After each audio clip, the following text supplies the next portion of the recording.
Welcome to another episode of Acts of the Blood God, an independent RPG podcast. I'm your host, Kat Bailey. Joining me, as always, my lovely co-host, Nadia Oxford.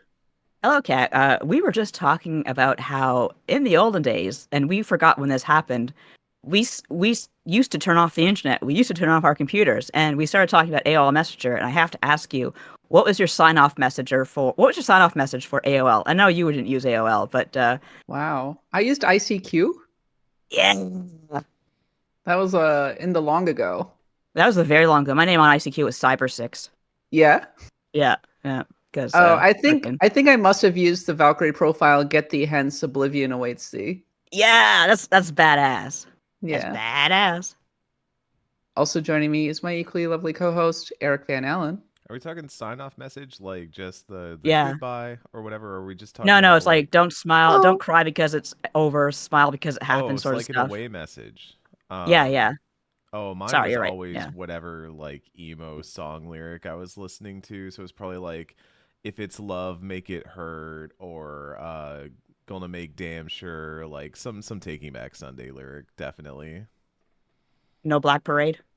No, I was a Taking Back Sunday fan first and foremost, so it was definitely something. But I did like I liked MCR, but they were lower on my priority list. I understand. and finally, I'm joined by our special guest, Jesse Vitelli. Hey, how's it going? Thanks for having me. Yes, we got this crew together because this week we'll be reviewing Like a Dragon, Infinite Wealth. I keep wanting to say Yakuza. No, it's Like a Dragon now, not to be confused with the other Like a Dragon.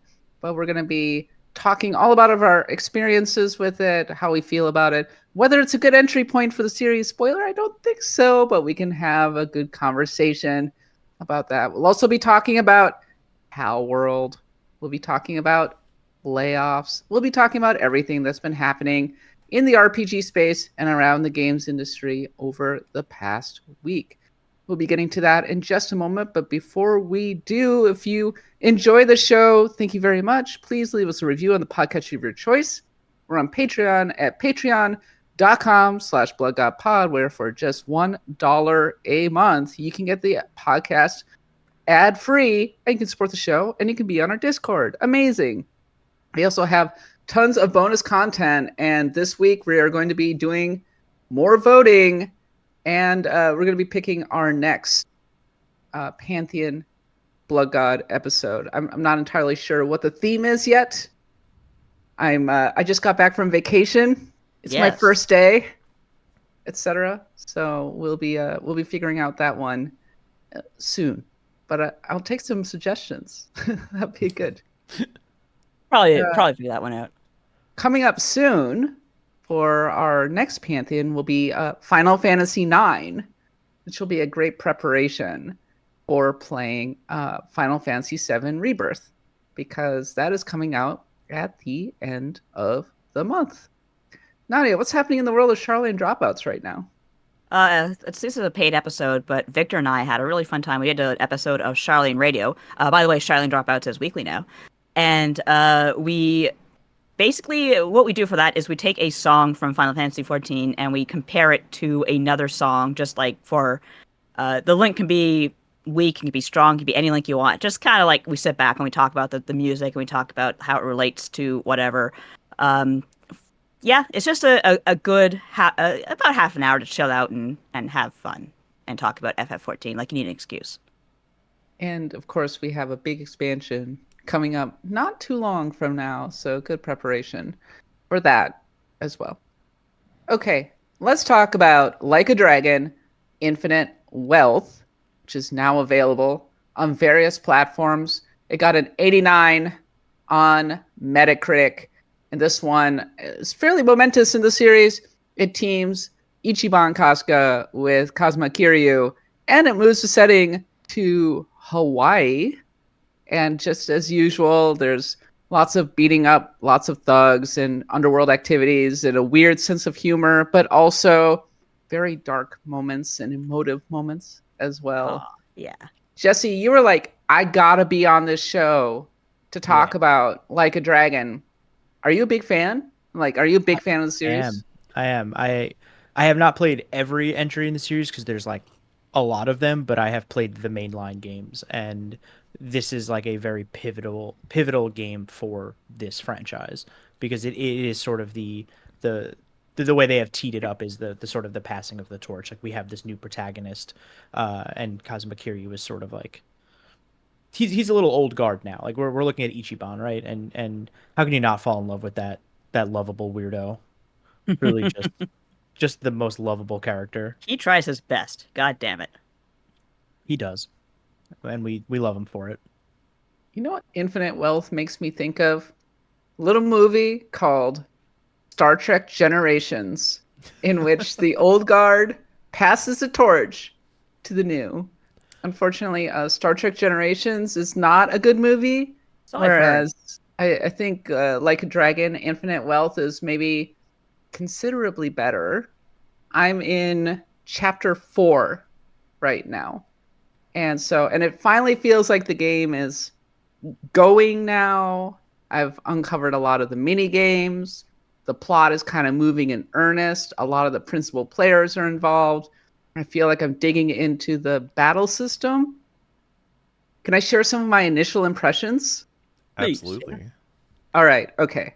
So my background with Yakuza / Like a Dragon is that I've never finished one of these games, but I gave Yakuza Like a Dragon the old college try, and I got pretty far, but I got bored and I bounced off it, even though I loved the cast. Mm-hmm. And I've tried to pick up these games many times over the years, but never quite stuck for various reasons. So here we go again with Like a Dragon, Infinite Wealth. And at first blush, it's sort of similar to the vibes of older games, i.e., this game takes a while to get going.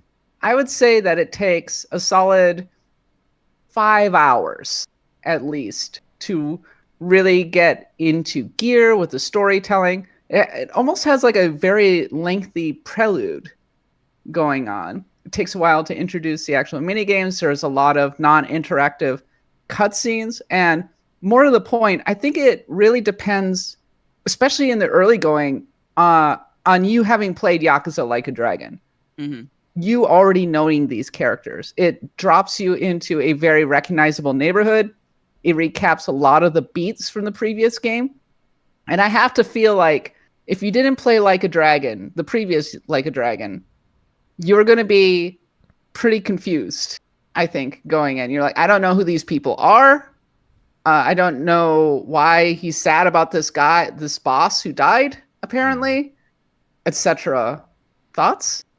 I will say that I think the intro to Like a Dragon Infinite Wealth is incredibly endearing and honestly probably one of my favorite parts of that game in general, because I think for people who like Yakuza Like a Dragon, or aka Yakuza 7, whatever you want to call it, a big draw was those characters all kind of interacting, hanging out around each other. They're these like mid 40s disaster people and seeing them try to like get through life together, and then starting this game with, you know, them getting through life and actually being able to live a life almost gave me flashes of like Chainsaw Man Part 2, for a little manga reference for folks out there. But like this idea that you get to see everybody doing this kind of slice of life stuff without the main plot getting involved right away. And I really, really like that. I thought it was cool how they kind of tie in references to real life things like COVID and stuff like that. They directly address that COVID happened in the Yakuza universe. Wow. It's a And first for a game, I guess. I mean, other games have had references to it as well, but I think Yakuza / Like a Dragon does it pretty well and handles it pretty well. Mm-hmm. I do think, though, even though they try to get you caught up, I do think you would be really lost if you had not played Yakuza 7 going into this, because, like you said, Kat, it's not just they do give you a recap about Masumi Arakawa and the whole situation with him and Ichiban, but they don't really give you a very in-depth recap. And also there are a lot of just little things about how does Ichiban, Adachi, Namba, Saiko, how do they all know each other? How do they know Zhou or Jungi Han or Songhee or any of the other characters? What's the Geomi Jewel? Why is there tension between the Geomi Jewel and the I forget the name of it all of a sudden, the Chinese mafia that Zhou was a part of? The Lumang. Lu Meng, yeah, yeah. Why is there tension there? What is this fire they reference? Like all this stuff that happened in Yakuza Like a Dragon that kind of sets the stage for maybe not the main story of Infinite Wealth, but a lot of these side stories, sub stories, drink links. There's so much narrative in this game, and it's really, really good. But I do think having a basis in what's going on helps with understanding it, and also lets you kind of like put all that information to the side and be like, I want to focus on the characters, because the characters are the draw in this game. I think the cast is just incredibly good in Infinite Wealth. Like one of my favorite parties of the last few years, barring Baldur's Gate. The opening was cute, but it also reminded me that, forgive me, this is a very dude focused game. And there aren't many significant women in this game. So having Saiko actually in the spotlight for a moment, and you're very clearly seeing her reactions through Ichiban, and they're all strategizing and talking and everything about how to approach her. I'm just like, wow, okay, this is super dude focused. That's fine, I suppose, but that's just an observation that I made. If you don't mind me talking very briefly about the battle system, I like it better this time. I found Like a Yakuza 7's battle system a little bit slow, and this one feels faster. It feels more fluid. I like the fact that you can move your characters around and they're not just kind of hopping around hoping that they get near stuff. I like some of the new characters that you get in Cough Cough and how they work. And generally speaking, I was just going through a lot of fights and finishing them off in like 10 seconds. And that's about what I want from an RPG like this. And so I feel appropriately leveled for the most part. I feel like the strategy is coming out more this time around. It's pretty enjoyable. So I think they managed to smooth out a lot of the rough edges. It also helps that I'm playing on Steam Deck. And I think that this game is practically made for Steam Deck. It's such a perfect Steam Deck game. I've been really enjoying it on that. Yeah, to jump back to a point you said earlier, it is absolutely, I think Yakuza / Like a Dragon is still kind of in a place where they're trying to do things and have more women involved in the story. Making Songhee a playable character that becomes part of your party later on is like a big step towards that, because Songhee was one of the most well-liked characters from Yakuza Like a Dragon, and it felt very strange that she wasn't part of the party. So finally, like, tying that bow is nice. They still have gender-locked jobs. I still really don't get why they do that. I really don't get why most of the gender locking happens to be around who plays a support role in battle. I think the most egregious part of it was I would rather just that some of the jobs be shared across, because there's like a housekeeper job that only the women can play as, and there's a surfer job that only the men can play as, and it feels really weird to me. Because women don't surf. Yeah, women don't surf and men don't clean, apparently. Even though one of the cabbie abilities for one of the new characters, Tomizawa, is literally him scrubbing someone down. And I was just sitting there like, so he can do it. He can scrub someone down, but only if he's a cabbie, not if he's a housekeeper. It felt very strange to me. And I know that's like a very like, looking for, but it feels weird because it ends up limiting some of the job potential for some of those characters later on. And also, like, it just doesn't make a ton of sense. Would add more variety if there were characters that could cross the lines better, or just had more interesting shared jobs across the pack, so that we were thinking more about, like, who's on what job and who can cover what things you need, rather than saying, like, oh, I need a girl in my party because someone's got to be the idol to get the idol healing class stuff, because it's ridiculously good healing and I need that for this boss fight. All that being said, I do think you're going to be pleasantly surprised with later in the story when you have characters like Saiko and Songhee playing apart again, that stuff did feel much better and much more like a new version of Like a Dragon, where there are more women centrally involved in the story. But that doesn't happen until I'd say like a halfway to 2/3 point into the story. Honestly, it comes a This little bit game late. locked a lot of sort of its battle and job system stuff like pretty late into the game. Like there's Kiryu like abilities and stuff you don't get to like chapter 9, 10 of that game. And I'm like, I wish you gave this to me just a little bit earlier because it really opens up a lot of their kits and their potential. And especially with like the skill inheritance system where you can start pulling skills from other jobs.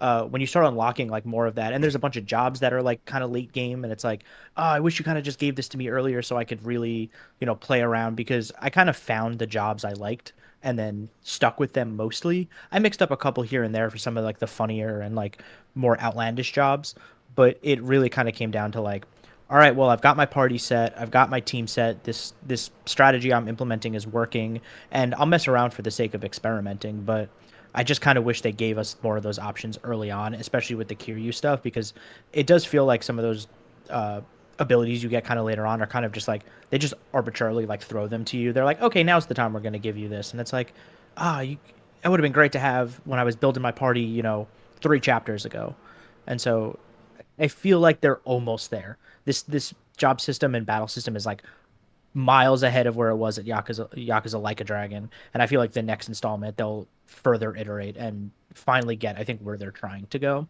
because it's so much better than it was previously. And if they are able to make another jump like that for the next game, like I think we're going to be really cooking. I do think there was an overcorrection in one regard in this game. I do love that Oh, you the can move weapon around pickups.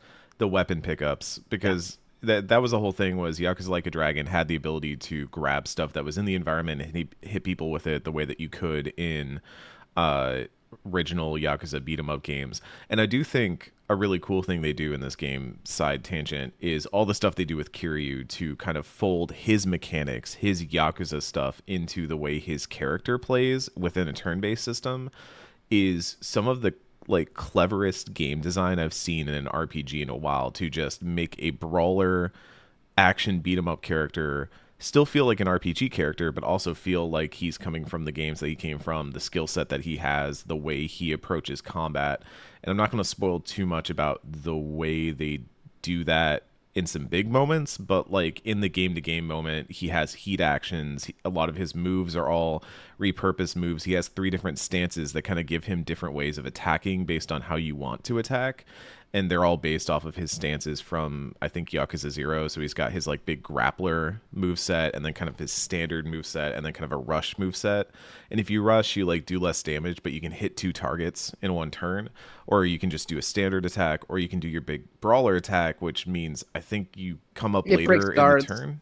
It breaks Yeah. guards, but you also like slow down a little bit so you're not coming up as fast in the turn order as you would if you were on rush. So it's like a really smart way of making Kiryu feel like Kiryu while still acting within this turn-based system, and I like that a lot. But to bring it back to the weapon stuff, now it feels like there's way too many weapons on the field in every single fight I did, especially the story fights. And something about the systems in this game is that you have a lot of cool ways of building out your weapons to have special effects, special attacks, do different elemental type attacks based on what you kit your weapons out for. Or maybe you're playing as Kiryu and you want to like guard break somebody, but they're, as far as I could tell and talking to everybody else who played this pre-release, there was not a way to say if you were standing next to a weapon and you wanted to normally attack, there was not a way to just do that. You had to do the weapon attack, or if you wanted to get the effect that you wanted, you'd have to use like a special attack. And I know that's like a very nitpicky thing, but it felt like an overcorrection from the previous game where they were like, oh, everybody like couldn't use the weapon stuff because it was just so finicky and so fiddly and you couldn't move around. So this time we're not just going to let you move around, but we're going to put weapons everywhere. And like it's fun in some fights where it feels like the gimmick is built around how many weapons there are littering the ground and what kind of weapons there are and using different kinds against different enemies. But other fights, I'm just like, I just want to break someone's guard as Kiryu. Let me break someone's guard as Kiryu, please. Like, Or like I. set up a back attack and combo attack. Like there's so many Oh layers yes, to yeah, the yeah. system, and the weapons kind of just override everything. And sometimes the weapons will do significantly less damage than the back attack into combo attack into like chain that you normally would do. And so it's really frustrating when you can't sort of get the desired result because of that. And that's a really good point, because I think the strongest part of this combat, now that you can move and position characters, is setting up those back attacks into combo attacks, into push attacks, into like all the positioning suddenly makes this combat feel much more active and alive, and like there's more kind of strategizing about where characters are going to stand and how they're going to end up, and where you can kind of push them into each other, or into pieces of the environment to do extra damage. And that feels really, really good when you land it right. Every once in a while, I would like do a knockback, and then it'd be like Tomizawa just standing there watching someone fall over in front of him, and I was like, "Dude, that was your cue. You're supposed to hit the knockback there." But most of the time, it worked really, really well, and it felt really, really cool and rewarding to have that work out. So having that like one thing not sync up with the rest suddenly becomes noticeable in a game this long. Yeah. One of my favorite things about the combat in this game is that a lot of turn-based RPGs have like set combat maps, right? Like you go into the fight, you load into the area, and it's usually just a plain field. Sometimes they'll have some extra mechanics or whatever. But there's something so fun about just walking up to a group of people, having them transform into like surfer Hawaiian dudes, and then like you're Sounds just like battling in Persona. the middle of the street. In a lot of ways, it kind of is. It's very funny, and I think there's something really interesting about like, oh, this isn't like a designed map for combat. You're kind of just like here and having to work within the bounds of what you're given. So it's like I have a guardrail over here, I have like a weird planter over here, and I'm trying to like do combat around these things in the middle of this like strip mall. And it's really fun when you can start to use that to your advantage, where it's like, oh, there's a car driving by. I bet you if I hit this character at the right time, the car will come and do some extra damage. And it totally does. It's like, oh, you knock this person up, the car hits, they fly up in the air, you see the big damage number come up, the dopamine levels rise, and you're like, I did that. That was really smart. And I'm really happy about it. There's something really interesting about just the way that combat happens in the world. I just love the fact that Final Fantasy VII has this one scene that's infamous where that one dude gets hit by the truck. If you haven't played Final Fantasy VII in any capacity, get ready for a good time when the rebirth comes out. But yeah, I'm just thinking that was like always to me one of the funniest things that ever happened in an RPG. And in fact, the fact they turned it into like an actual mechanic, like please tell me the horn blares or something, and it just sounds really funny. Sometimes the car just will do like a dead stop, right? It'll Uh-huh. hit the person and just do a dead stop, and the car's just there the rest of the fight. Like it's so funny. Is anyone driving it? You can't see into the windows most of the time, but I hope someone's driving it. I hope it's not a My self-driving wife car. is giving birth in the back. Can you please wrap this up? Eric, Jesse, did you play with the English voices or did you play with the Japanese voices? Japanese. Japanese. Yeah, I would too, Okay. frankly. I'm always torn because Yakuza has amazing voice acting. They did a phenomenal job getting the actors together, but I just can't play this series unless it's in Japanese. But it's funny playing it and then going to Hawaii, and having the mix of Japanese and English in there. It is a little bit of it messes that's with your head a interesting. little bit. Well, Yeah. one thing I will say, and I'm going to say this very gently, is that there are some weird discrepancies in the way they cast some of the characters that made me curious Sure. why they chose to do it this way. And the way I mean it is that they have an English dub for the English localization, and they have the Japanese dub. And it feels like for some characters they used either they used the English dub for their English speaking voices, like when they start talking in American, or then they use their Japanese dub. For other characters, it felt like they had the original actor from Japan do the English speaking, which for at least one character feels like a very strange choice to have it done that way, considering that character and who they are. That gets into spoiler territory, but it was a strange choice to me that I'm still kind of wondering about.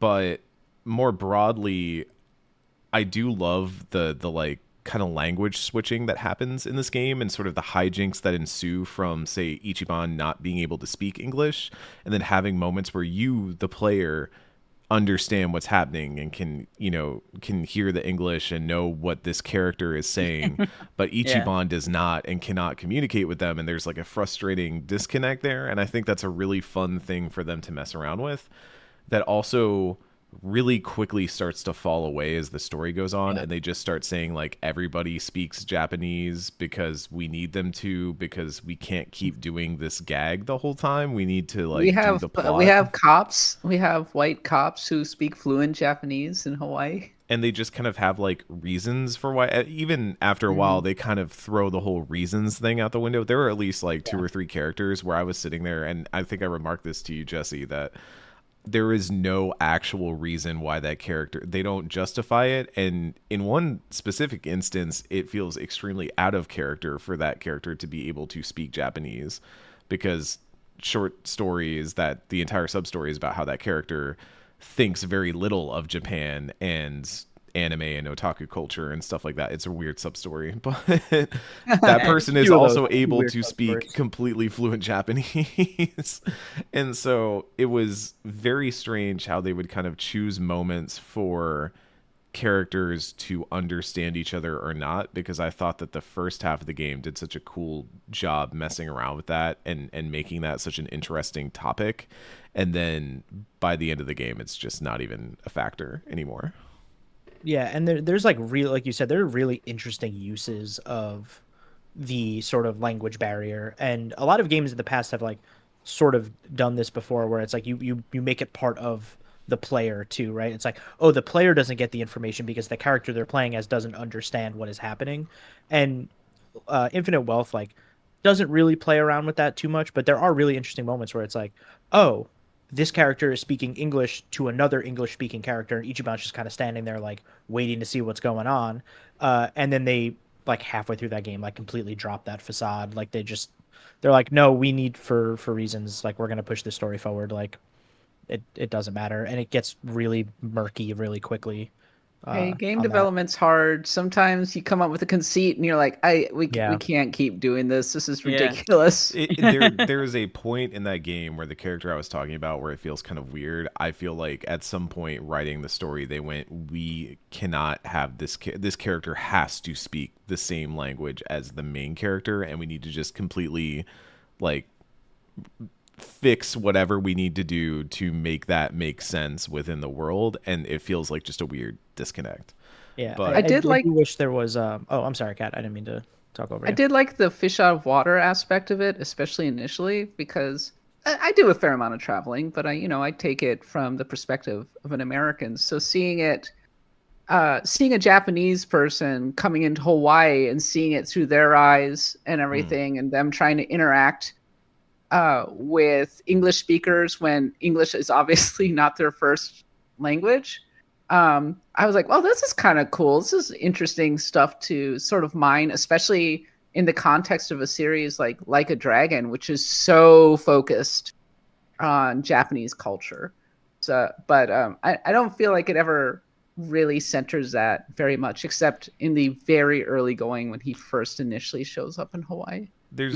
There's more of it in the Bond bingo stuff once you start unlocking that, where as you walk around town, and I think this is one of the smartest additions to the game too, is the ability to have these little walk-in chats with your party, almost like Tales of skits around town, and you'll kind of run into a thing and it'll pop up with a little thing and be like, oh, Chitose's got something she wants to say here, and you'll kind of talk with her and be like, oh, the one that made me think of it was they were talking about how there were dishes that they missed from Japan that they couldn't get in Hawaii, but then there were things in Hawaii that were similar to that dish or used a similar sauce and stuff like that. And they were just kind of remarking about cultural exchange and how things can kind of remind you of home in weird ways.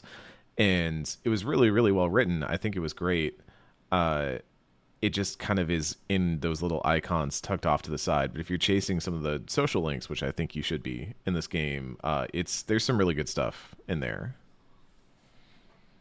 Yeah, the drink links, like if I had to give one piece of advice for people starting this game, like do all of the drink links. Like Yes. the social link stuff in this game is like I like the name. some of the best, and it's super cool. You're just having a drink with your pals, and you're kind of just each one's got their own little sort of story with an arc, and some are better than others, but I think it really helps round out that cast and kind of gives you some nice like moments with those characters that the main story kind of gets away from later on in the game, because it gets into the big sort of Yakuza Like a Dragon plot of like we're gonna do the big overarching thing now, and some of those characters kind of fall to the wayside a little bit. And so it's nice to be able to check in with them and just be like, "How you doing? You doing all right?" And you get to choose conversations, and you get to just have a nice little moment with them. And I think most of those stories end up being pretty heartwarming by the end of them. It's something that gives you an idea of what Like a Dragon does that really no other series does.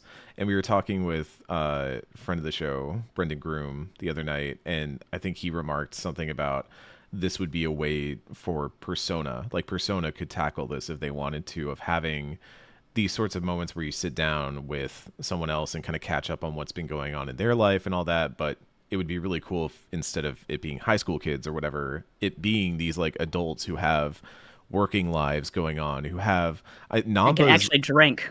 Like, Yeah, are well- the age to drink? Yeah. Namba's drink link is pretty unremarkable in terms of like big scale drama or whatever, but it was one of my favorites from Infinite Wealth because it feels very down to earth, very not realistic's maybe not the right word, but like something that would happen Relatable. to someone, yeah, relatable, something that would happen to someone in real life, and you're just dealing with the drama and the fallout. And I genuinely think it was one of the more memorable story moments from this game because I just sat there going like, that sounds like a conversation that I could have had with somebody my age.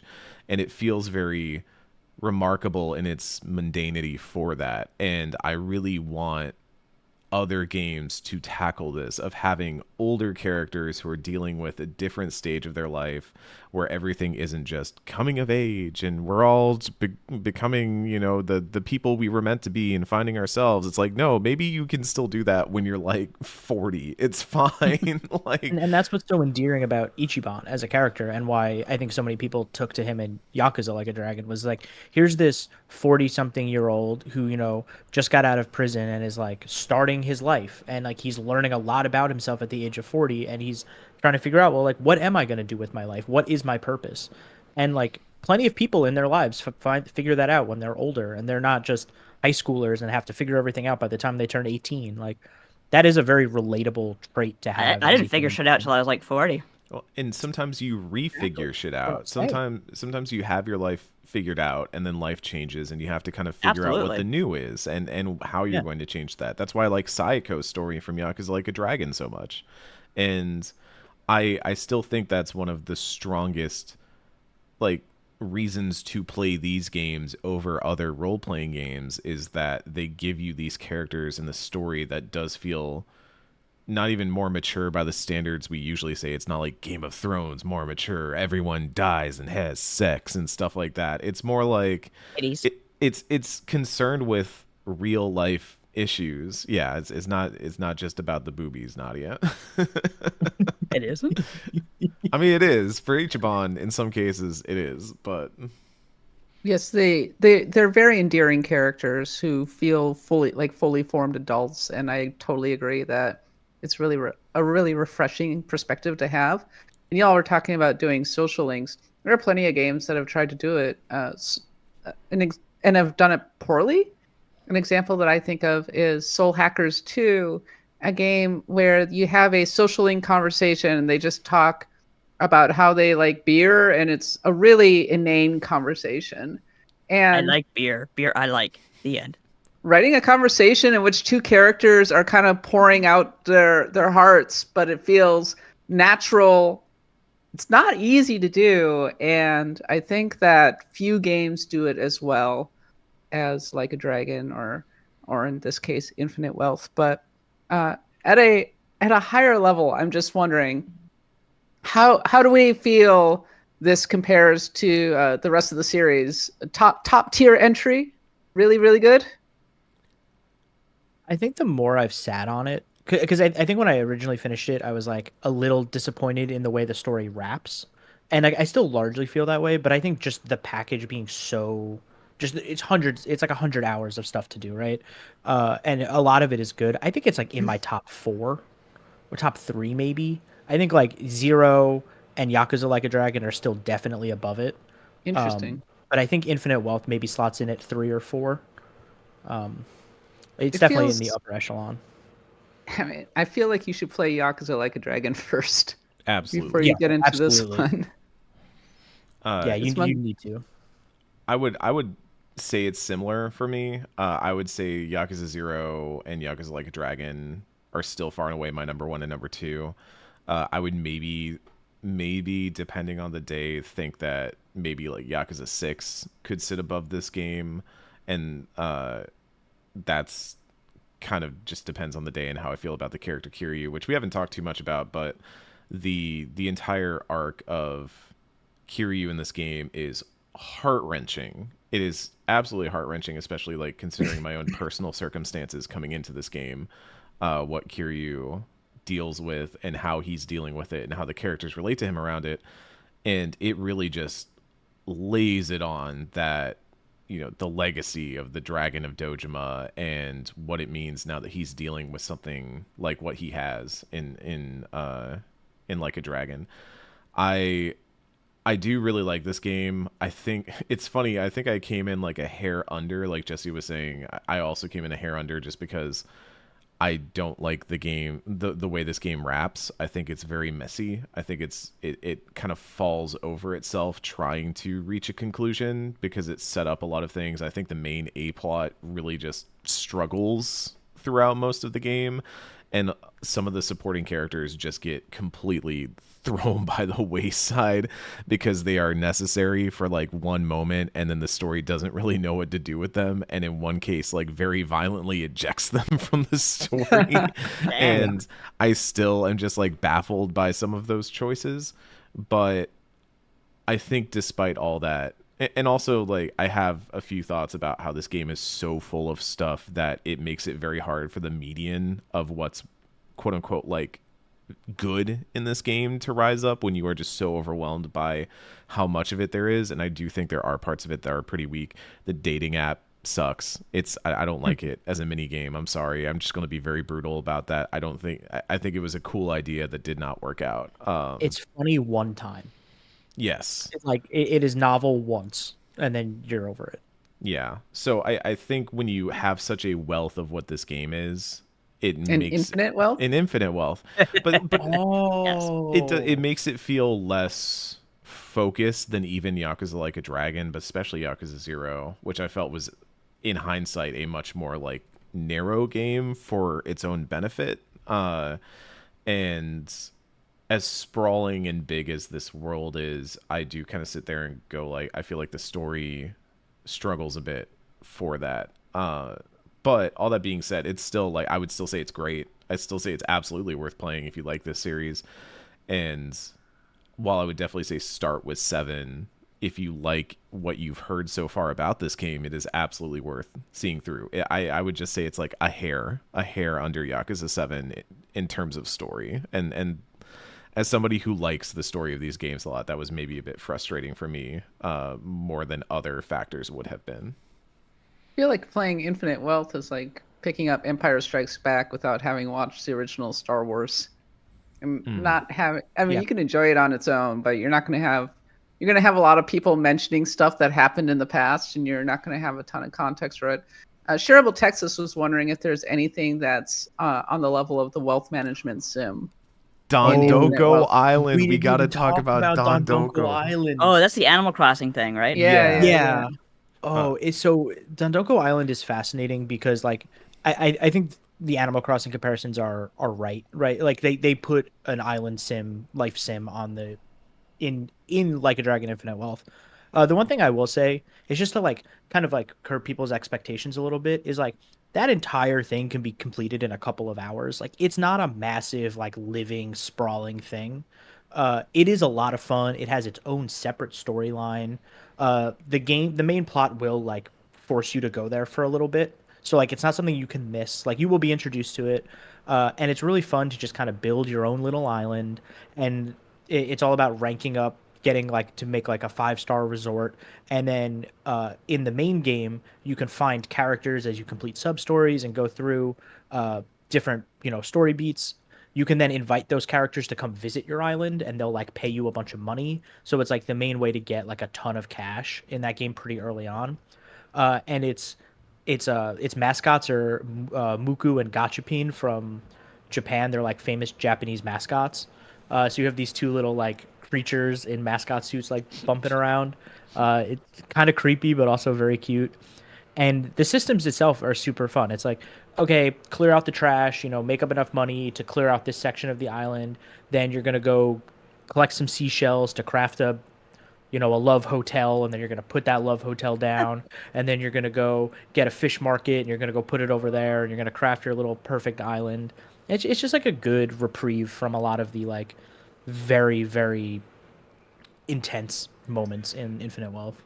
I think there are two things that really sell Dondoko as being worthwhile, even if I don't know if it reaches the height of the management sim. But the two things that really made me love it were, number one, that ability to run around in the open world and recruit people almost like blitzball players in Final Fantasy X. Yeah, it's like the same way where you finish a sub story or you talk to somebody on the overworld and they've got the icon over them and they're like, oh, if you have enough personality or you have enough charm, you have enough smarts, like, yeah, I'll come visit your island. And so that kind of ties you back into the vocational school, which ties you back into the job acquirement system. Like, this game is, for as expansive as it does do a good job of kind of threading all the systems together to make you like always be in the loop of doing stuff that feels like it's pushing you forward in some way. But the other thing that I just loved about it was I was on this island and I just gotten my first visitors. I had like all these cool buildings built up, like a karaoke center and a convenience store, a little konbini, and like a little food stall and all that. But I only had tents for them to live in because I hadn't managed to unlock like the Fire next festival. scale of housing. Yeah. But the tents, I remember I was looking at it, and three of my guests, I had 3 guests at the time, 2 of them were like, I want more spectacle, I want something that'll really like awe me or whatever. So I was like, oh, stupid, I built you a konbini in the middle of a deserted island and you don't think that's impressive? And so in my fury, I found that there were these mannequins that were like maids, like in French maid outfit mannequins, and I built like 20 of them and I stationed them all around their tents so that when they were sleeping at night, the maid mannequins were watching them. And That's spectacle. these perverts loved it. They just I like went by later as I was like coming back with more resources, and they were standing there taking pictures of the mannequins that stared at them during night, and they were like, I love this, good job, Ichiban, It's like this island's great. that Skeletor meme where he's pointing and saying, "Joke's on you, I'm into that shit." It was really good, and it was exactly the kind of weird, emergent, like surprising gameplay that I don't think I had seen a lot from Like a Dragon in the past. It's a very funny series, but it's never had the mechanics that could allow for something silly like that to just emerge from gameplay. And that was the part that took me by surprise and made me think, oh, this is actually like a really worthwhile addition to this game that added something new to the series. I don't think we're gonna have like Don Doko in every entry after this, but it was a really smart thing for them to include, and I think they managed to tie it in very well. And I like that it is sort of off to the side, but there are reasons to want to go back to it to play that game, and then go back to the main game to get like stuff for that. You can buy blueprints for different stuff you can build at different shops in the main game, and then go back to Dondoko. They're very smart about just the exchange there, and making that work. And you can visit other people's islands too, which is fun. And then the Sujimon League, which is like their like Pokemon collecting sort of mini game that they have within, that ties back into Dondoko Island, because you'll end up using them to like help get resources and other things. So like if you've been playing that mini game on the actual in Hawaii, you can then bring them over and it becomes a whole thing. It's weirdly Palworld adjacent because you get these Sujimon, which are essentially just random weirdos on the street that you have beaten up and now like won over to your team of Pokemon, quote Give them a unquote. gun, see what happens. Yeah, and then you just go to Dondoko Island and you're like, hey, wouldn't you love to like mine some rocks for me? And the funny part is when they We'll introduce give you a this, free gym.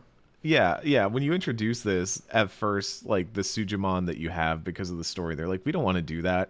And then like the cute girls that run the island, like this part of the island show up and they're like, won't you please do it? And they're like, we'll do it for sure. And I'm like, you know, that's what Palworld was missing, was like that little bit of humor where it's not like edgy, what if Pikachu mined rocks or whatever. It's like, what if some like 30-year-old karate master was really into mining rocks because he thought it would make the cute girl on the island like him. And that really does sell it in that Yakuza brand for me. One of the things about Yakuza is it consistently is one of the funniest games I've ever played. The humor very rarely cringe, and it's almost always on point.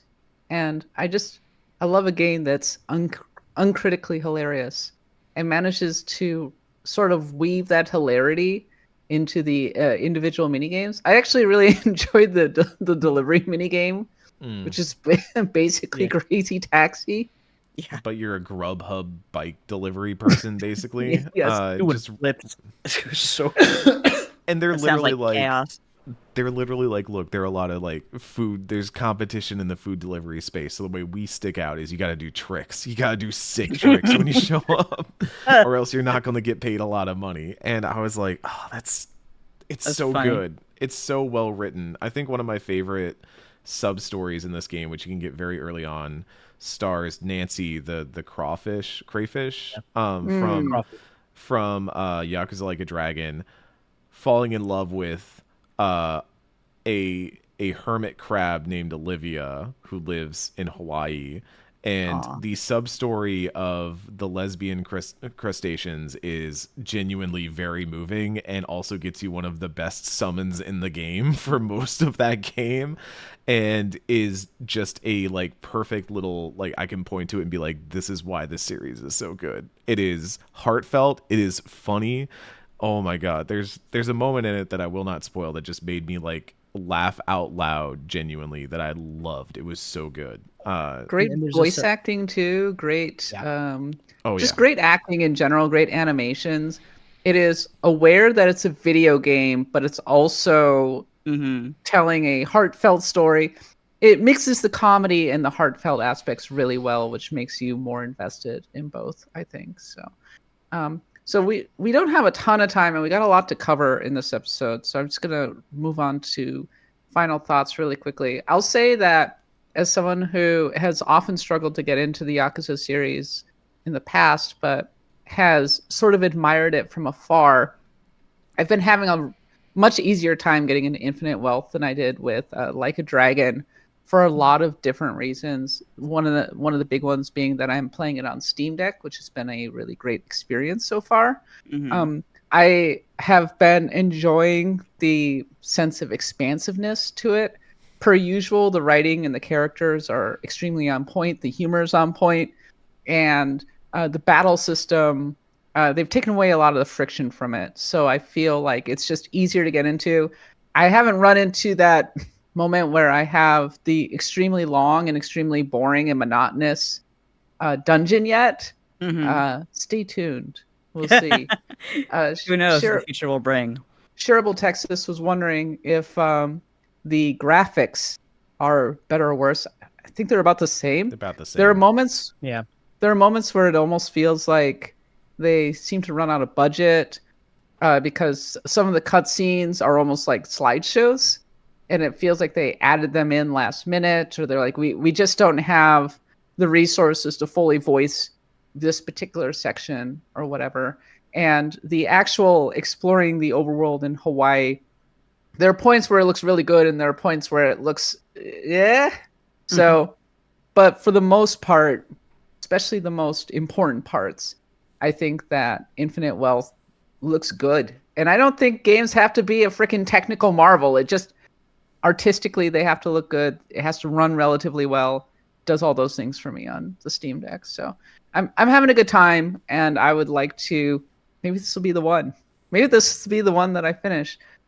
Jesse, final thoughts from you? Yeah, I think this game it's a game of peaks and valleys. I think it has a lot of what you come to love from this franchise. I just think that it maybe meanders a little bit, and I wish that A plot was just a little tighter, but I can't really complain all that much when everything else I'm like I just love everything else about this game. And so I'm like overall I'm pretty stoked on it. I think it's worth checking out. I would say at the very least play Yakuza Like a Dragon if you haven't played a Yakuza before and you want Or to play play it for a Infinite Wealth. while so you know Yeah. all the characters. Like Yeah.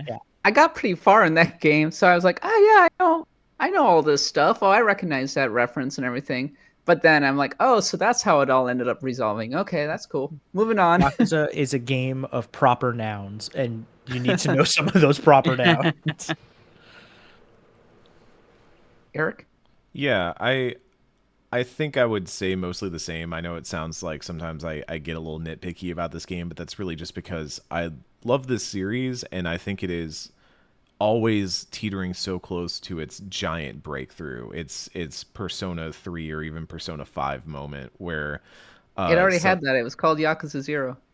I kind of, but it still feels like Yakuza sometimes is lagging behind other series in the West, and I do feel like Infinite Wealth has been one of the biggest pushes for it, and I really hope it does ultimately succeed in that because I do think the series just does so much that nobody else is doing, that nobody else is really doing to the degree that it does. I mean, even just the idea of having a modern, quote unquote, real life, real day RPG is unique in and of itself. That isn't, I mean, there are fantastical elements, but still largely based on real things happening, and that alone is very interesting to me. But I really, really love this series, and I think this is a good, even great entry in this series. And I, as much as I like nitpick some of the minor issues, like Jesse was saying, the sorts of peaks and valleys that happen in the A plot of this game and with some of the character writing,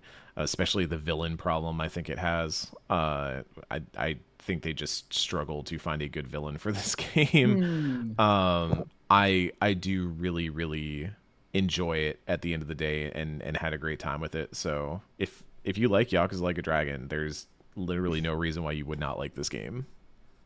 Sometimes it comes down to timing, right?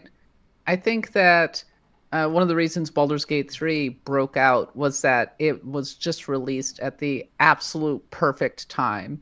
Moving it up turned out to be a masterstroke. Yeah. And I think Infinite Wealth was positioned in such a way that theoretically it could have that kind of release window to itself. It just, unfortunately, I think all of the media oxygen has been drained by Palworld, which we'll be talking about in a little bit. So there's not a huge amount of appetite to talk about Infinite Wealth at the moment when everything is just Palworld, Palworld, Palworld, layoffs, layoffs, layoffs at the moment. And that sucks for Infinite Wealth, a game that has a lot going for it and has a lot of history. I do think that the sheer scope and size and the connectivity of Yakuza can be a little intimidating in some ways. And people are going, well, how do I get into this thing? Like, I don't do it. Where do I start? And you're like, well, you start with Yakuza 0 and you start with Like a Dragon. So I don't start with Infinite Wealth. No, don't start with Infinite Wealth. Well, that's a tough one right there. Mm-hmm. So anyway, Nadia, do you have any thoughts? Are you planning to pick this one up? I would like to, but right now I'm playing a game that I can't really name, so I'm kind of really deep into that. Maybe when I'm done, but we'll see. Exactly. Nadia's teasing us. Little game she can't really name. Ooh. Dragon Quest 12, everyone. Oh shit, I ruined it. I got it. I stole it from the Square Enix offices. All right, that's a review of Yakuza Like a Dragon. Sorry. It has different names too. It's confusing. Like a Dragon, Infinite Wealth. Also, we did a Pantheon episode about Yakuza Like a Dragon. So go check that one out. We had a good time with that. Okay. It's time now for a series of random encounters. Bloodborne Cart is Bloodborne Cart no more after receiving a. Well, they're just going to have to change the name and they're going to have to change it up. So it can't be Bloodborne anymore. It's just going to be a cart game. Sad. It was in development for just a little bit too long. Didn't quite come out before it could be full-blown Bloodborne Cart, as it were. Stardew Valley 1.6 is done and releasing this year, still going. Final Fantasy XIV's live-action series is dead. I had no idea they were even doing a live-action series. Were you aware of this, Nadia? No. Was this something that happened like before COVID and like so many dreams were wiped out by COVID? This was as well? Eric's nodding, Eric's yes. nodding. So yes. Okay. R.I.P. Rest in pizza, Alize and Alpha Node, and live action Alize and Alpha Node.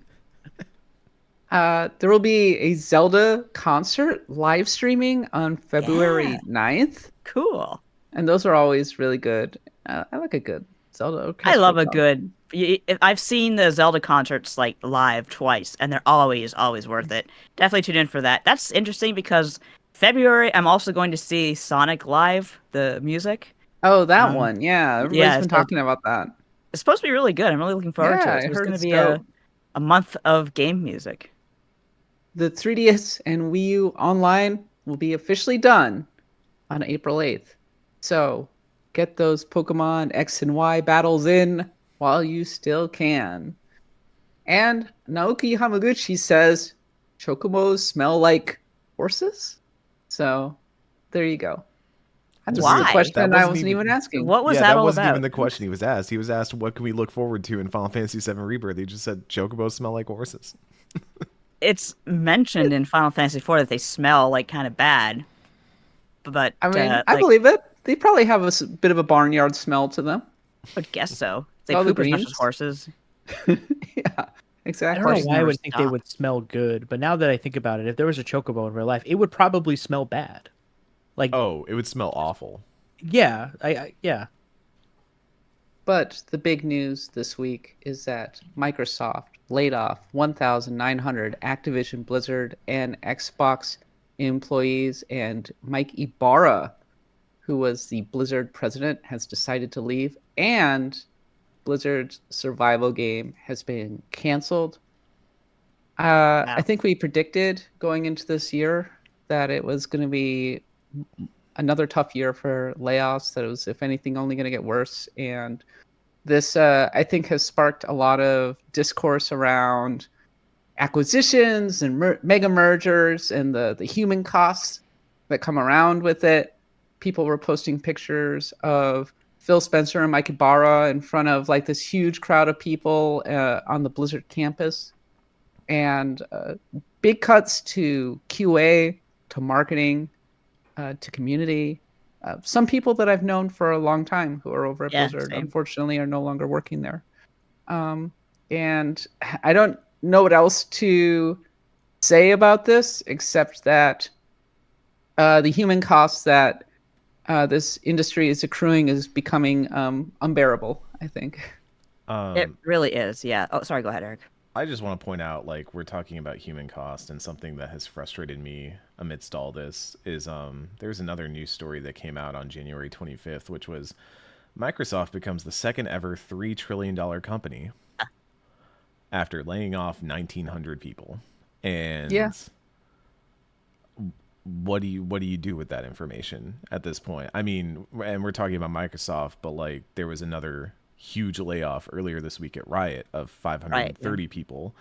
And I just don't see this as tenable, I guess. And it's frustrating because it's not even a case of this could have been avoided. This was avoidable, but it was just done anyways. And we get a lot of messages about how difficult these choices were and how tough it really was. I swear, if I hear another CEO tell me how difficult it was to lay me off, how much they struggled over it, that this is just it's going to leave lasting scars on the games industry that it already has. Yeah, but I mean, we're not going to end seeing it. I mean, it's going to happen for years to come, and the few places that haven't been laying into themselves so much. I mean, we've talked about it on this podcast before, like Larian and Nintendo putting out huge, amazing games last year. That's not a coincidence. That's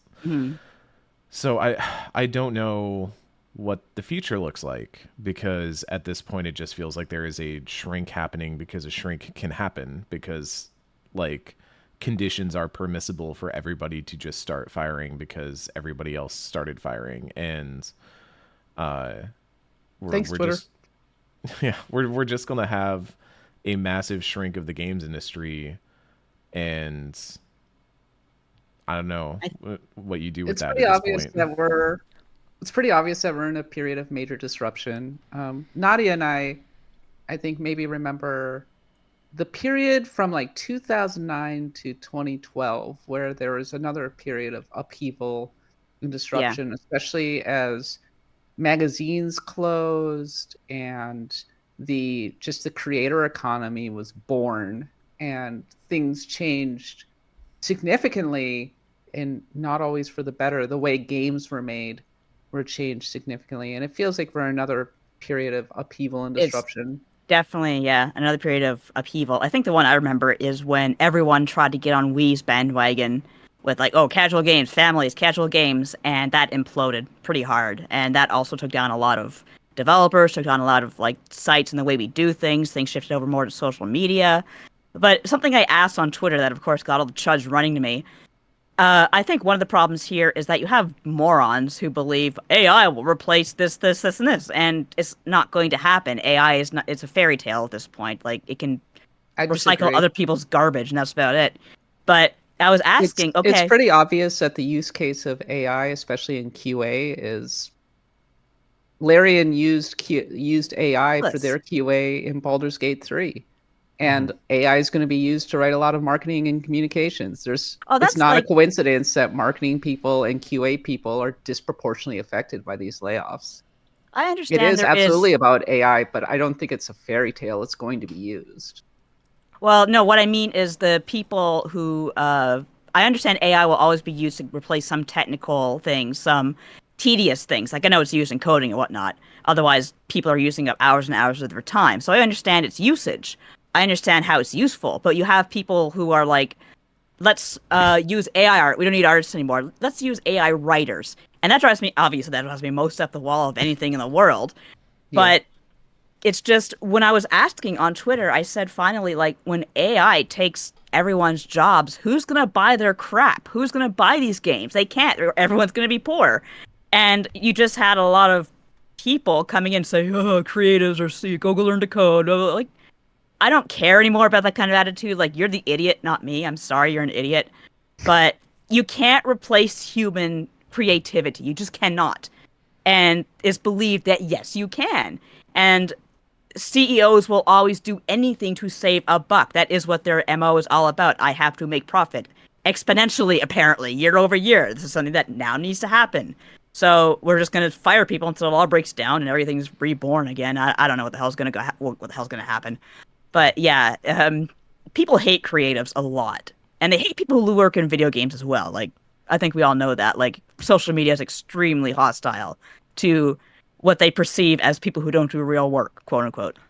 And I, there was a TikTok going around recently that really stuck with me, which was a podcast. I can't remember the name of whatever podcast it was, but a guy on it was saying, "Why are we creating AI and having it do all the creative things that humans do, poetry and art and things like that, while humans are the ones like peeing in bottles in an Amazon warehouse, right? Like Yeah, I don't that's really look at like China uses like factories full of people. we looked at we looked at what the possible dystopia of the future was and said let's do that. Yeah, we're very smart. And the funny part is there are people, I mean people who pay for Twitter, I guess, who are like cool with that idea, and maybe it's some sort of jealousy that they can't create the things they want to create, or they see more perceived value in the things that other people can create than they have value for themselves, and or they just want value. They just see everything as a commodifiable good and Everything want is to commodifiable. Yeah. Yeah. turn it into money instead of value it. Um, but it does mean that I don't like you were saying, Nadia, like what's left at the end of the What's day. this there? We were having this talk internally in media for what feels like months now, uh, because of the idea that SEO is going to get chased out by AI, and that AI is just going to strip all the articles and write everything. At the end of the day, it's going to do news, it's going to do guides, it's going to do everything. But like, if every guides writer and news writer gets chased out of town by AI, what does the AI have left to strip? Like, what are, Yeah. at the end of the day, we are creating a system that eats itself alive. It's the Ouroboros that's eventually going to run out of tail. And I don't know what happens at the end of that, other than some sort of, I'm not trying to be Chicken Little here. I'm just saying, like, I don't know what the end game is. I don't know what the goal is, other than just continued consumption. It has to Uh, burn down. Like it can't go anywhere. There's We're a lot like of short-sighted rebuilding decisions something. happening. Go ahead, Jesse. It's fascinating because like it is all going to burn down to the ground, right? Like AI is going to scrape itself endlessly until it is just AI regurgitating itself over and over and over again, and then like websites will have to, like, something will have to break there, and then it's like, are we just going to rebuild all of the things we destroyed a couple years ago? Like, what are we doing here? Like, it's just this needless cycle of destruction. Really is. And Yeah.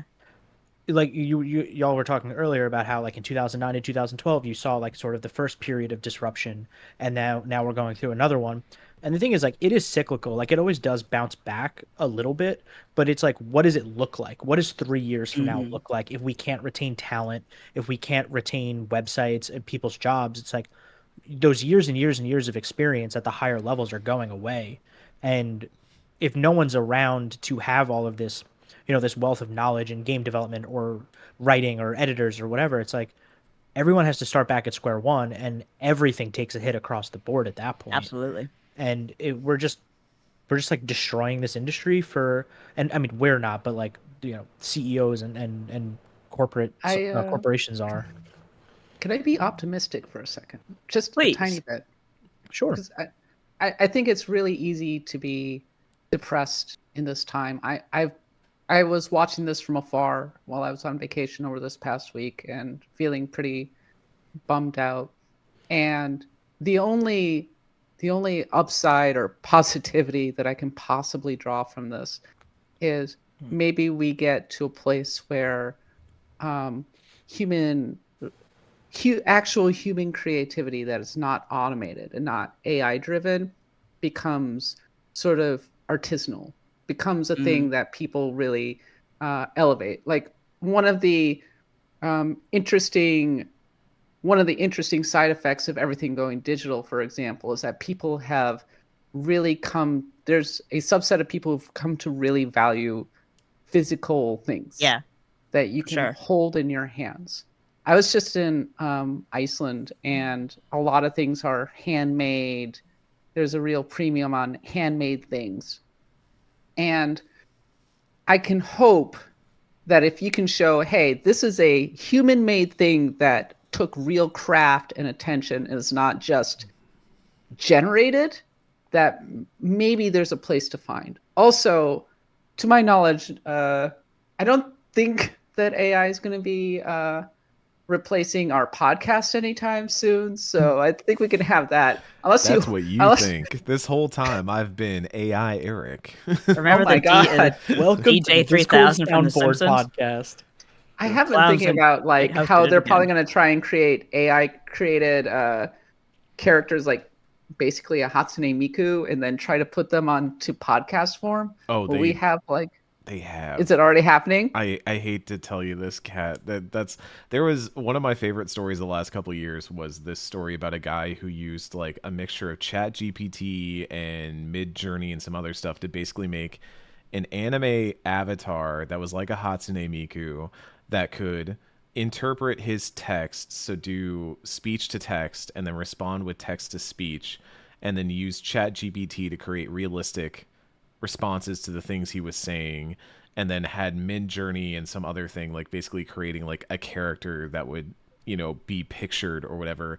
He made an anime waifu, and he killed it because of how scary it was getting. And it You have to that kill that my like wife. Yeah, I had to kill my anime waifu because it was becoming too sentient is like a haunting story. It's Black Mirror could never. That's like And the new baby shoes never worn. I had to kill yeah. my anime waifu. And but I mean there are already ones out there that try to like deep fake celebrities saying things that Yeah. are like, what if Socrates could talk to John Lennon and stuff like that. It's like Oh, this is so And it stupid. sounds so All fake over and TikTok. stilted. yeah. I think my point maybe is that as things as we've known them for the past 10 years kind of dead ended, especially in the media. I don't think the SEO thing was ever very tenable, like writing for No. SEO. It already was basically AI generated crap. It was just humans who were doing it in a very structured kind of way. And we need to be in a situation in which humans are able to truly create. Now, unfortunately, we're in a situation in which rich people are taking away all the money, and that's the hard part. And good luck getting funding for it. But I guess ultimately, we need to take care of each other and support one another because God knows what the future holds. It's Hang on to your butts. a rough one out there. Bye, A little bit My of heart kindness goes goes a out long way. to my heart goes out to everybody who was laid off at Activision Blizzard. It's terrible. There's a lot more to talk about on this one, but I want to talk about another topic of conversation, which is very relevant to our podcast and could probably be its own episode relatively soon. I haven't had a chance to actually play Palworld Same. because when it blew up, I looked into whether or not I should get it on Steam Deck, and I found that Steam Deck is not a great way to play this game, but apparently Really? it's a little bit of a jank fest anyway, Yeah. no matter what platform you play it on. So if you haven't been following Palworld, and it seems like everybody's following this thing, it's a open world survival game, and it has creatures that look remarkably like Pokemon, to the point that people are accusing the developer of plagiarizing them. There's been a whole plagiarizing conversation happening around this. You have the people who are defending Palworld to the absolute hilt and saying that Pokemon has like lost its way, and then you have the people who are saying that Palworld is just plagiarized crap, and it's already become astonishingly toxic and astonishingly exhausting. I made a remark on Twitter that immediately just garnered like over 500. It was by the time it got to 100, I'm like, this is gonna be trouble, and I muted it because I didn't want to hear it anymore.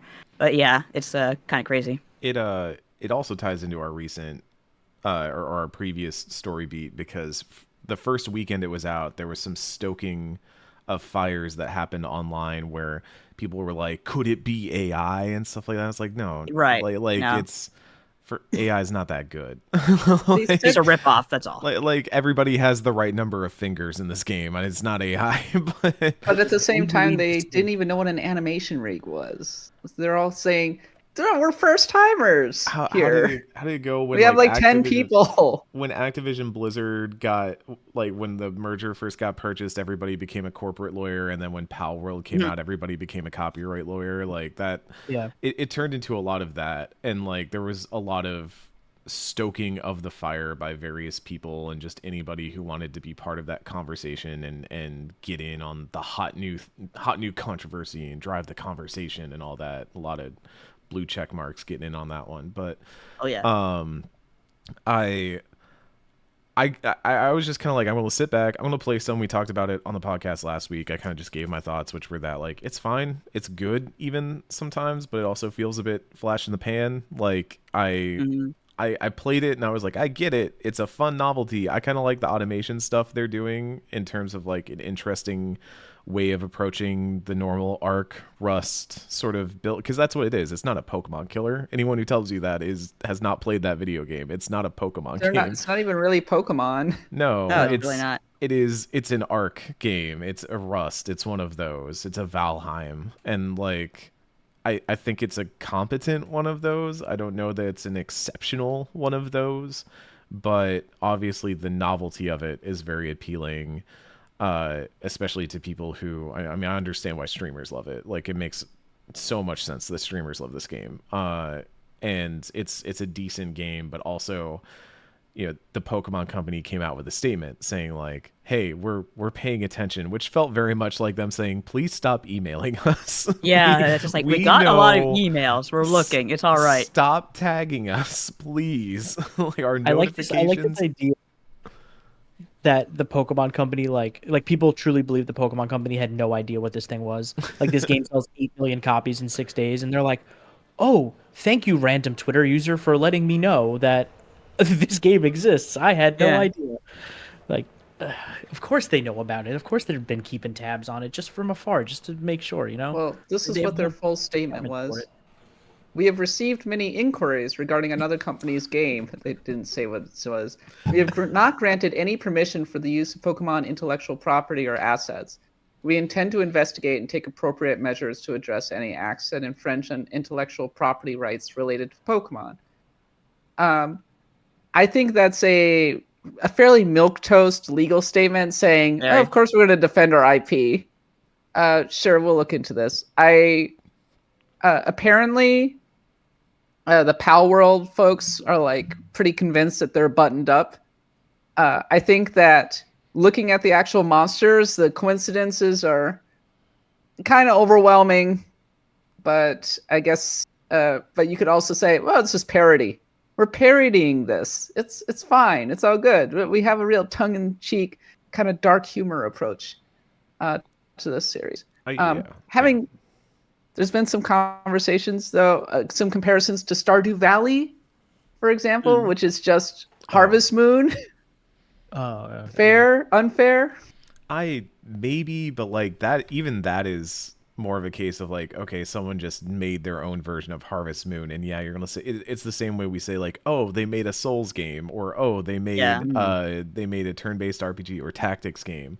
Like, yes, those are all obviously like lifting ideas from other stuff, but like there are so many games out there that are like seem on the surface like fan game type thing and don't really get into this. I do think part of the controversy around this is just driven by the fact that it's like, oh, it's Pokemon with guns, Pokemon's, and it's Pokemon, it's Nintendo, it's a company that is notoriously litigious, and has gone after like fan games and stuff in the past, very publicly, and I don't know if that's maybe because there's a vacuum of stuff to talk about otherwise, and we all just love the mess because we're all just trying to find something to occupy our attention until Rebirth comes around.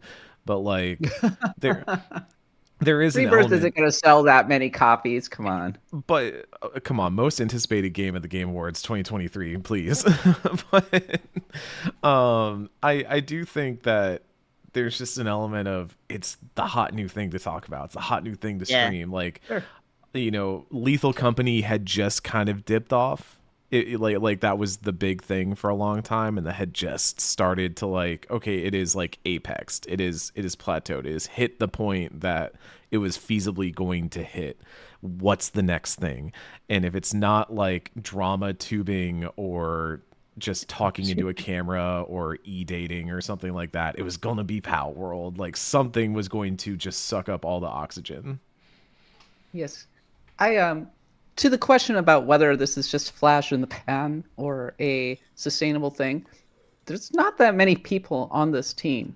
And actually, one of the big conversations that we've had in the games industry, and this ties a bit into the layoffs, was you ask yourself, okay, where do you go in terms of making a game? Do you make a single player prestige game that costs $300 million to make and your floor is almost zero and you just pray that you can make a buck? Or do you try and make a service game in an area that's already totally saturated, and then you have to keep supporting it with tons of content on a very strong roadmap, or it's going to die? And Palworld, I don't know if they can keep churning out the content to the extent that this game might need to be something other than a fad. If they're able to put out a big roadmap and they're able to keep continually generating content, maybe it has a chance. But right now it seems like their team is fairly small, and that might be too much of an ask. So, as usual, it comes down to content. Can they keep this thing going, or will people get bored and move on to the next flavor of the month? Man, I think you can never underestimate how fast players will churn through content. Mm-hmm. Like no matter how much content you put out, they will churn through it as fast as possible. Content. And it's impossible to feed. I would just like to add, by the way, that anybody who identifies themselves as a consumer has like an identity. Ugh. I've seen a lot of people say on Twitter this week on both topics, as a consumer, and I'm just like, why would you say that? Why is that your identifying descriptor? I'm a consumer. That's what I put in my Tinder bio. Like, I'm a consumer. Consumer American. It's a race. Okay. We're rolling now into the tavern, kicking up by the fire, talking about what we've been playing, relaxing, enjoying ourselves. As I already mentioned, I've been on vacation this past week, been playing a lot of Like a Dragon Infinite Wealth and having a great time with it. I also would like to recommend a book. This is How You Lose the Time War. I've heard everything good about that book. It's a little novella. It's only about 190 pages. It's extremely readable. I'm not going to spoil it. That's what I say. Don't spoil it. But it's kind of an interesting approach to constructing it. It was written by two authors, actually, who have an interesting back and forth going on throughout this book. It's gay. It has big sci-fi energy to it. And it's a little hard to follow at first, but once you like really lock into it, its writing is at a very high level, but it manages to feel emotional and really does a great job performing the characters. I recommend it. Go check it out. This is How You Lose the Time War. I need an I told you so on this one because I told you would like this. You and everybody else. I mean, come on. My recommendations have never lost.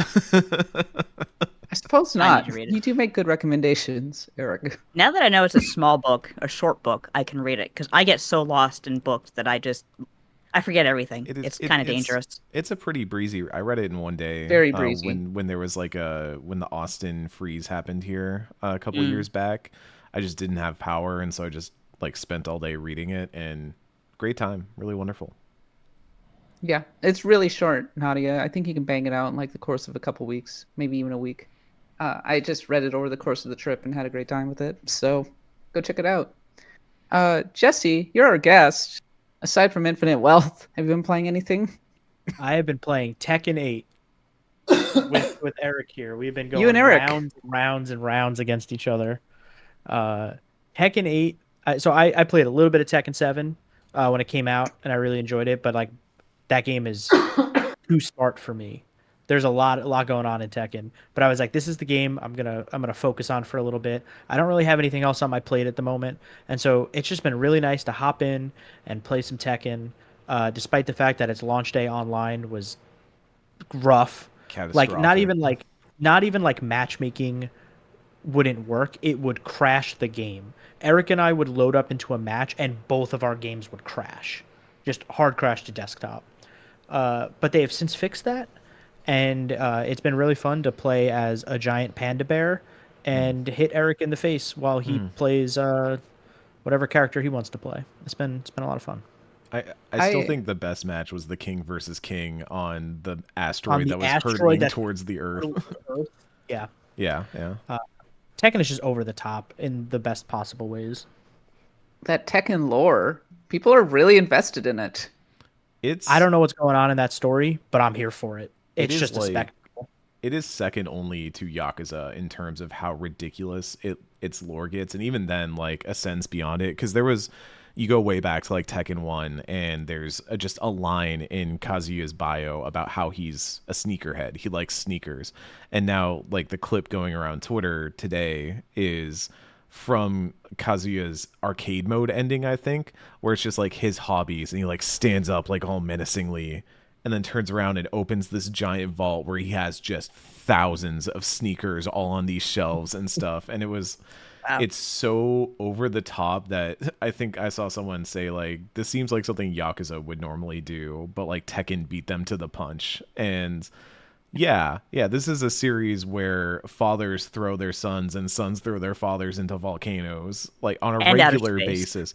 There's the character I've been maining, Reina, literally has a line that's like, "There's no volcano around here, so I guess I'll just have to throw you off a cliff," or something like that.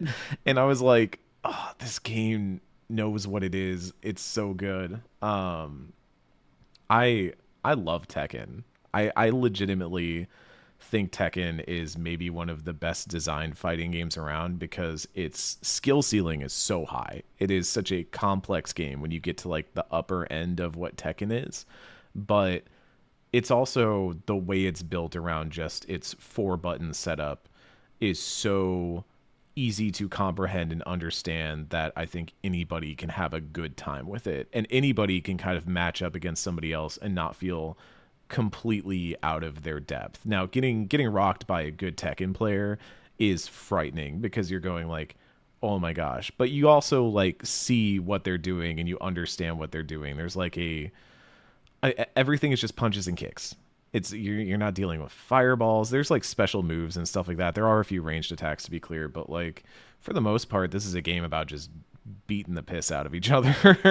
And it's really, really good at that and feels really good to play. And all of the characters have such unique identities that are so fun to play as. I always forget how much I love Tekken, and then I play Tekken and I'm like, this is just a good fighting game. This is just, if I had to pick one fighting game that I was bringing to every party from here to the end of time, it would be Tekken.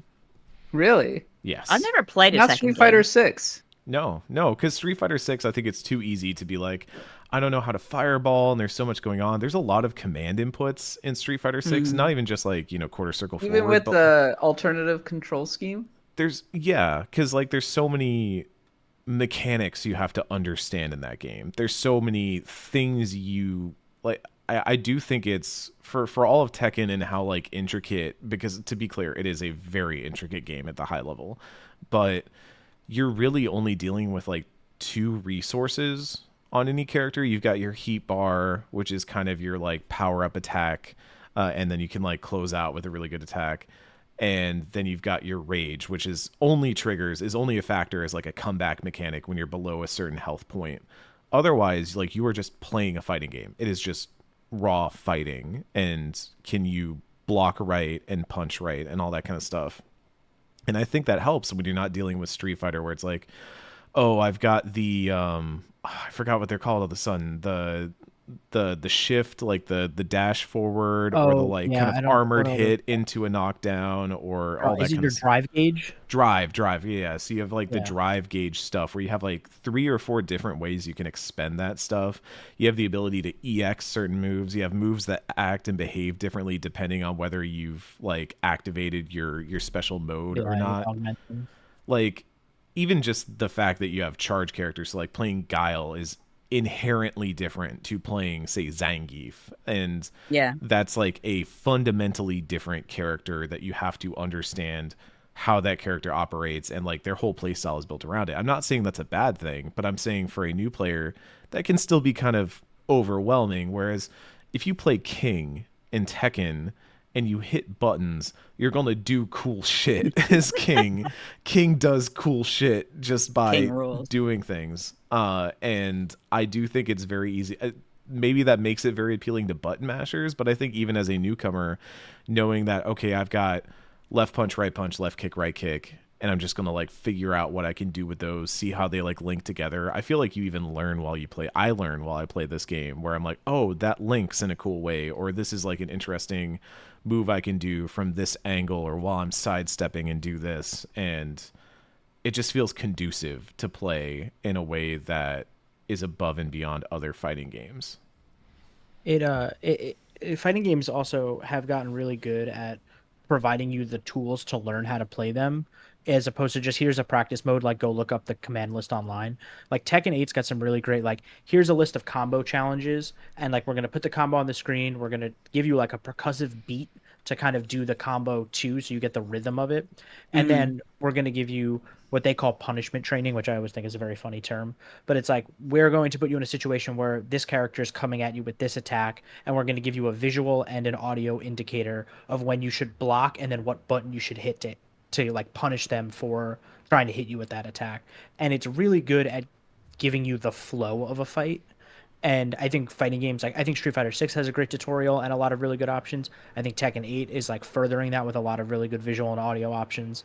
And for me as somebody who like plays fighting games like pretty frequently, like when friends want to play but doesn't really play a lot on my own, it gives me something to like hop into if I don't want to go online and be able to just like get really good. And to Eric's point earlier about like kind of learning how combos work, it's really fascinating when I'm doing those combo challenges and like I'm a like a pretty beginner fighting player, and I'm like, oh, well, if I just hit this button instead of this button, I can actually do this entirely different thing. And it's become really fun to just experiment and see like what buttons will do what at certain points in a combo string. And I've been testing that. Like Eric and I have just been playing each other a lot, and we've just been testing out random things mid fight, and it's been a blast. And the soundtrack, those trumpets in that one Oh, the stage are trumpet really, game, really Trumpets, good. going trumpets. The crazy. trumpets. I The I do want trumpets. to like specifically say the single player offering in this game. So we talk all the time. Whenever a fighting game comes out, we're always like, well, what's the single player offering like? Because Mortal Kombat always brings the story, right? They have their big epic cinematic story mode, and that's like the big draw for a NetherRealm game is having that. Street Fighter had the RPG World Tour mode, and that was kind of a really neat novel thing that they did. Grand Blue has done something similar where you kind of have this RPG mode that you tack on. Uh, I am honestly a little bit floored by the wealth of options in Tekken 8. So you can I noticed this the other night when we were trying to figure out. I will say, like, the UI for adding friends and creating lobbies and stuff is a nightmare. It is like maybe my biggest red flag for this game is just how difficult it is to create a lobby, especially cross-platform. Um, but while I was doing that, I noticed you could download a ghost from your friends, which is already just a really smart, fun idea of, oh, my friend isn't online or can't play, so maybe I'll download their ghost and fight them a little bit through the system. But there's the story mode, which I've heard good things about. Have not played it myself yet. The one I have played is Arcade Quest, which is maybe the smartest idea I've seen for a single player fighting game mode yet, where you play as like you're in a fake world as a like Xbox 360 avatar looking dude, and you like Tekken 8 has just come out and you're going to try and go pro. And so you're going to different arcades and fighting different people and kind of like leveling up and gaining like prestige and getting to the point where you can start to take on really like challenging opponents and stuff like that. And it frames it all around this like, oh, Tekken 8 just came out and everybody's looking to rumble and stuff. And it's a really smart way of framing that stuff that just makes so much sense. And I am almost baffled that I haven't seen something like this in a game prior. I mean, it is kind of weird that they're like, oh, Tekken 8's out, like the game you're playing right now, play the game in the game. But it works really, really well. And then like Jesse was saying, there's so many combo challenges, punishment training. There's a great practice mode in and of itself. There's the arcade mode if you just want to do the traditional like play a bunch of battles and get an ending type thing. uh I am honestly very impressed with how much there is to do as a single player that's also going to feel like it's rewarding for you at the end of the day, because I don't think that some of the RPG stuff or even the story mode stuff from like your NetherRealm teaches you good fighting game habits, but all of this very sneakily teaches you good fighting game habits at the end of the day. Well, my key memory from Tekken is playing Tekken Tag Tournament on the PlayStation 2 long, long ago at parties, and it was actually pretty fun. So maybe you're onto something with this whole Tekken 8 being fun at parties, even though I just button mash, button mash, button mash. But maybe things have changed in the years since. Who's the Cat Bailey Tekken pick? Who do you pick in Tekken? Oh God, I honestly I don't know Tekken that well, but I did like that. I do like the animal characters. The Panda Bear is pretty great. I think the Yeah. bear's named Kuma. I don't know if the panda bear's named. So there is Kuma Panda. and Panda. Those are two different Yeah. characters. Very hard name to remember. Two bears. Is Law the one with the head, the I cougar think that's head or King. something like that? No, that's That's King. That's King. King. I like Just, King. Luna. Everyone Law likes has King. the best intro in this game because he shows up with nunchucks and just goes, "I hate rich people," and that's his entire intro. That's his entire introduction. It's origin story. That's one thing I love about the roster of Tekken is you have like an android meant for killing people named Eliza, or like a bear walking around, or Devil Jin who's just like, I feel the darkness welling within me, and then you have Paul walk up, and Paul is just a dude that's here to fight. I'm Paul. Paul very clearly is missing his child's piano recital to come fight you, and I love that for Paul. His American flag um, jeans. My favorite Tekken moment is definitely the Smash Brothers that's funny cutscene as where hell. he's grabbing various characters and dropping them off cliffs. When he drops Kirby off the cliff, Kirby. and Kirby just goes. And Kirby's Very just like fun. cool that here's this universe destroyer. Like, oh, whatever. I guess we're playing. I like Tekken 7 was for the longest time a like port in the storm of an otherwise kind of troubled few years, a troubled generation for fighting games. Like Bandai Namco was kind of the bastion for fighting games, I think, in the PS4 era, because you had Dragon Ball Fighters and Tekken 7, and those were two very big games that always did very, very well and had a lot of people going to them. And Street Fighter, meanwhile, notoriously was not doing well in that era. Yeah. And now that like Street Fighter's back, Street Fighter's doing well, but it's really exciting to see that Tekken has not missed a step and is like carrying that success forward into Tekken 8. I think like the future looks very bright for Tekken. Yeah, Harada, he's a madman. He won't put Tifa in. Damn you! He at least talked about it though. I love his response being like, look, we all know she's hot. However, we are not confirming any DLC characters at this time. The Italians know she's hot. The Italian Senate, or Parliament rather. Nadia, you mentioned that you were playing a game that you can't talk about, but are you playing anything else at the moment? A little bit. Still working on Dragon Quest monsters, but also kind of like getting caught up with some other media as well. Like I'll just kind of go ahead and break the trend. My husband bought us the Twilight Zone collection for Christmas, so we've been going through the Twilight Zone, and we just did Time Enough at Last. That classic episode. The classic. Classic. Oh, my dear, I just want to read my novels, and what a cruel ending.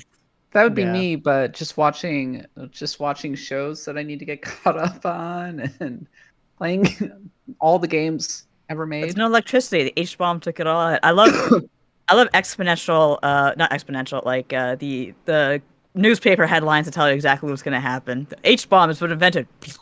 Oh shit. But yeah, if you want to know what it's like to be blind as hell, you know, Kat, that's pretty much it. If it was me, if you hold the book right up to my face like an idiot, I could manage. But yeah, I could understand that terrible, terrible pain. It goes to show though how like his wife was all, I will not have a husband who does not know the art of conversation. And novel reading was like a big, like, it was bad at one point, like especially fantasy and fiction. Just no. You were getting lost in the trash. You know, your mind wasn't being used in proper ways, and kind of like the reception video games get not as much now, but in the day, like I'd tell someone, hey, I write about video games. Oh, you're responsible for like children's minds being turned to mush. Like, Or go to you hell. must spend a lot of time around teenagers. Well, no, not really, but it feels like it sometimes. Yeah. Well, So the yeah, same I'm with just, movie criticism didn't really become a thing until the 1970s. I didn't even know that. See. Yeah. Thanks, Roger Ebert. For legitimizing criticism. Yeah, go check out Time Zone. You can watch the Jordan Peele Twilight Zone after that. Oh, that's right. Yeah, I love Peel stuff. So messed up. Eric, did you have anything you wanted to talk about besides Tekken? I just want to shout out not a book but a manga. I've been finally reading Delicious in Dungeon, aka Dungeon Meshi. It is absolutely wonderful. You should watch the anime on Netflix and or read the manga. It is the best dungeon crawl ever. I really really like it. It takes a while to get there, but oh boy, it's when I originally was like, I want to talk about Delicious in Dungeon on the podcast. I was like, oh, this is kind of going somewhere. It's neat. And now the point I'm at, I'm like, there is so much that happens in this story. A lot goes down. Y'all gotta read this. It's quite good. Yeah, I've been meaning to check that out. Maybe after I finish up the Scott Pilgrim, on Netflix, which is actually really good. It's also very good. And you gotta come to Toronto and do the tour. If you're looking for Honest Eds, I don't know if it's in the anime or whatever. It's not here. It imploded. I can watch the one anime. I can watch my one anime series a year. Last year it was Heavenly Delusion. This year I can watch Delicious in Dungeon. Maybe it could be a little less dark than Heavenly Delusion. But that's it for the tavern. Nadia, take us home. I have an interesting question. Has your school ever had to deal with an infestation? An infestation. Bugs, rodents, anything like that? There was the one with the lice. We've had Oh, lice well, every problems. school had Yeah. that. Yeah. Yeah. No, I'm talking about when I was in grade 5, we noticed there were a lot of fruit flies in our classroom. Ooh. And I mean, just a ton of them, just like clouds practically. And it got bad. And the teachers were all wondering, where the hell are these fruit flies coming from? And this was a really interesting time to be in school because there's like this detective work going on, like these nasty ass fruit flies coming from. Finally, it got narrowed down to some chick's locker, and she wasn't there that day. Lucky her.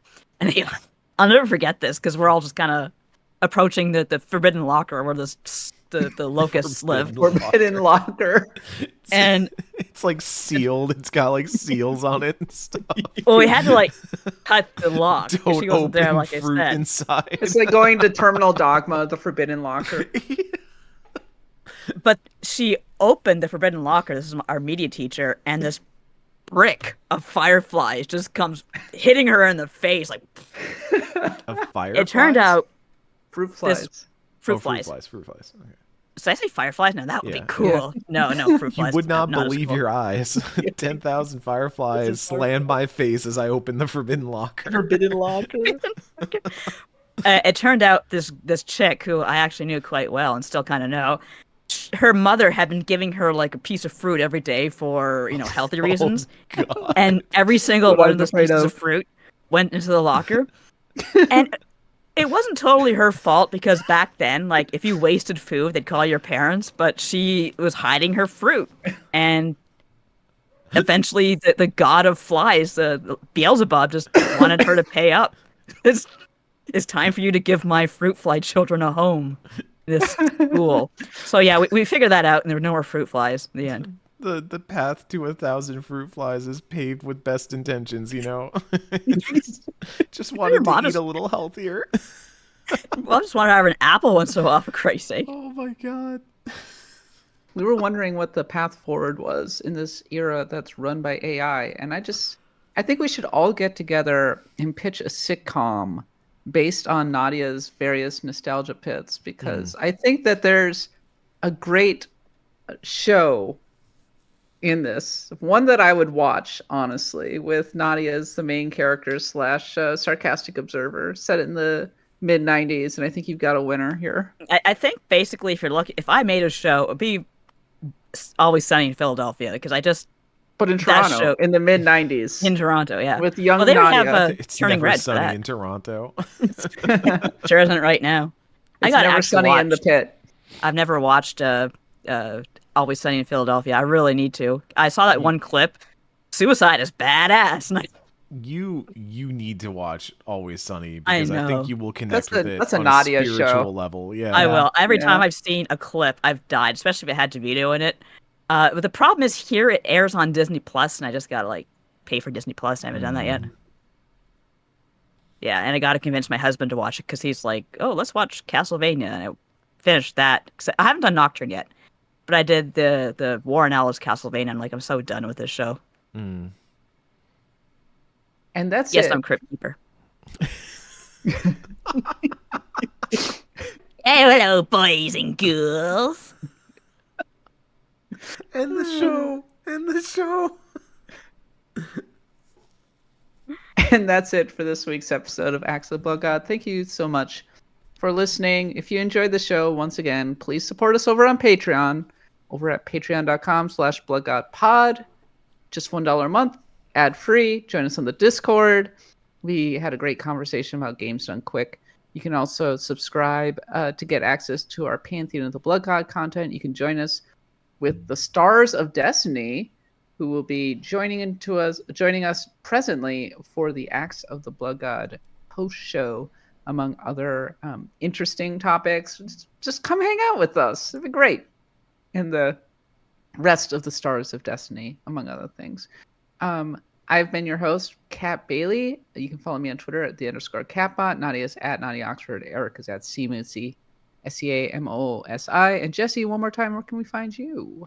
Hopefully you could find me on Twitter at Jesse Vitelli. I got banned from Twitter this morning Oh my god. for a tweet about Persona 3. So I don't really know. Was it Great job. someone shooting themselves? Was it a gun thing? Yeah, it was the Evoker thing. Of course. And Oh my so God. I don't know if I get my Twitter account back or not. They said they'll let me know in about a week. Yeah. That's normally where you can find me, but you can find me on other social medias under the same handle at Jesse Vitelli, JESSEVITELLI. I'm freelancing right now, so you'll see my work pop up all over the place. I got some stuff in the work I can't talk about right now, but find me wonderful podcasts like this. So thank you for having me.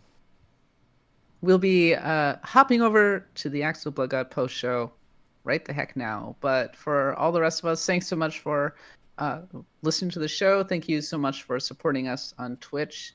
It was great to see folks like Spooky Man BR and Old Blue and all the rest who in Shareable Texas who were having a great conversation in the comments. Really enjoyed following that as well. Come check us out on twitch.tv/bloodgodpod every Saturday at 9 a.m. Pacific, 12 p.m. Eastern. We'll be back next week, as always, to talk more about the genre we love. But until then, for Nadia, Eric, Jesse, and myself, thanks for listening. Happy adventuring.